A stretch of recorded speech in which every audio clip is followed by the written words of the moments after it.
வாழ்க்கை. வாழ்க்கைன்னா என்னன்னு நினைக்கிறீங்க? நான் வாழ்றது என்னோட வாழ்க்கை. நீங்க வாழ்றீங்கல்ல, அது உங்களோட வாழ்க்கை.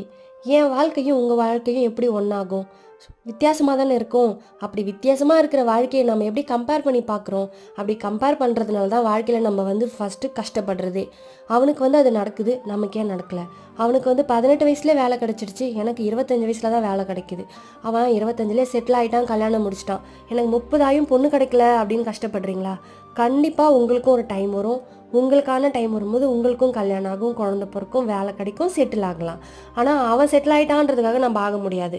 அடுத்தவனுக்கு ப்ரூஃப் பண்ணணும், அவன் முன்னாடி நான் யாருன்னு காமிக்கணும்லாம் ஒரு விஷயத்த பண்ணாதீங்க. உங்களுக்கு அதை பண்ணணும்னா நீங்கள் உங்கள் லைஃப்க்கு தேவைன்னா அதை பண்ணலாம். அவன் கார் வாங்கிட்டான், நானும் லோன் போட்டு கார் வாங்குறேன்னு சொல்லி கடன்பட்டு கார் வாங்காதீங்க. அதுதான் நம்ம வாழ்க்கையில் பண்ணுற மிகப்பெரிய தவறு. அடுத்தவனை பார்த்து கம்பேர் பண்ணி ஓடுறதுனால தான் இன்றைக்கி பல பேர் வாழ்க்கையில் கஷ்டப்படுறாங்க.